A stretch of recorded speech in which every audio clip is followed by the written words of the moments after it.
ಹೊಸದಾಗಿ ಸಂಪುಟ ರಚನೆಯಾಗಿದೆ. ನೂತನ ಮುಖ್ಯಮಂತ್ರಿ ಪ್ರಮಾಣ ವಚನವನ್ನ ಸ್ವೀಕಾರ ಮಾಡಿಯೂ ಆಯಿತು.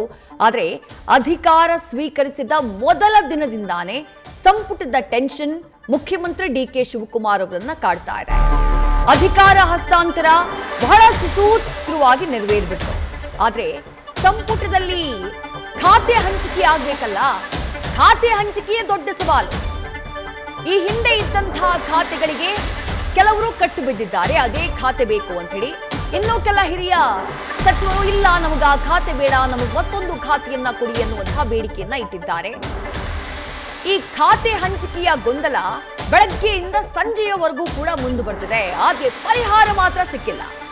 ಸಚಿವರ ಖಾತೆ ಖ್ಯಾತಿಯನ್ನ ತಗ್ಗಿಸಿ ಹಂಚಿಕೆ ಮಾಡೋದಿದೆಯಲ್ಲ, ಸದ್ಯಕ್ಕೆ ಅದೇ ದೊಡ್ಡ ಸವಾಲು.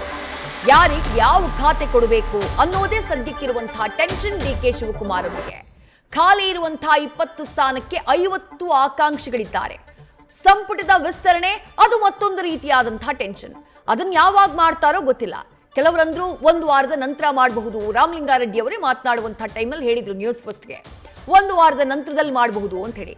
ಇನ್ನು ಕೆಲವರು ಹೇಳ್ತಾರೆ ಇಲ್ಲ, ವಿಧಾನ ಪರಿಷತ್ ಹಾಗೆ ರಾಜ್ಯಸಭಾ ಚುನಾವಣೆ ಆದ ನಂತರ ಮಾಡ್ತಾರೆ ಅಂತ ಹೇಳಿ. ಓಕೆ, ಸಂಪುಟ ವಿಸ್ತರಣೆಗೆ ಟೈಮ್ ತಗೊಳ್ಳಿ. ಆದ್ರೆ ಯಾರಿಗೆ ಪ್ರಮಾಣ ವಚನ ಸ್ವೀಕಾರ ಆಲ್ರೆಡಿ ಆಗ್ಬಿಟ್ಟಿದೆಯೋ ಅವರಿಗೆ ನಿರ್ದಿಷ್ಟ ಖಾತೆಗಳನ್ನ ಅಲಾಟ್ ಮಾಡಬೇಕಲ್ಲ. ಆದ್ರೆ ಹಿರಿಯ ಸಚಿವರೆಲ್ಲರೂ ಕೂಡ ಇಂಥದ್ದೇ ಖಾತೆ ಬೇಕು ನಮಗೆ ಅಂತ ಹೇಳಿ ಪಟ್ಟು ಹಿಡಿದಿರುವಂತಹ ಕಾರಣಕ್ಕಾಗಿ ಖಾತೆ ಹಂಚಿಕೆ ಸುಸೂತ್ರವಾಗಿ ನಡೀತಾ ಇಲ್ಲ. ಮುಖ್ಯಮಂತ್ರಿಗಳನ್ನ ಭೇಟಿ ಕೂಡ ಬಂದ್ರು ರಾಮಲಿಂಗಾರೆಡ್ಡಿ ಅವರು. ಈ ಖಾತೆಯ ಹಂಚಿಕೆಯ ಬಿಗಿ ಪಟ್ಟಿನಲ್ಲಿ ಸೆಂಟರ್ ಆಫ್ ಅಟ್ರಾಕ್ಷನ್ ಆಗಿರುವುದೇ ಹಿರಿಯ ಸಚಿವರಾಗಿರುವಂತಹ ರಾಮಲಿಂಗಾರೆಡ್ಡಿ ಅವರು ಬೇಡಿಕೆಯನ್ನ ಇಟ್ಟಿರುವಂತಹ ಖಾತೆ ಅವ್ರಿಗೆ ಸಿಗುತ್ತೋ ಇಲ್ವೋ ಗೊತ್ತಿಲ್ಲ.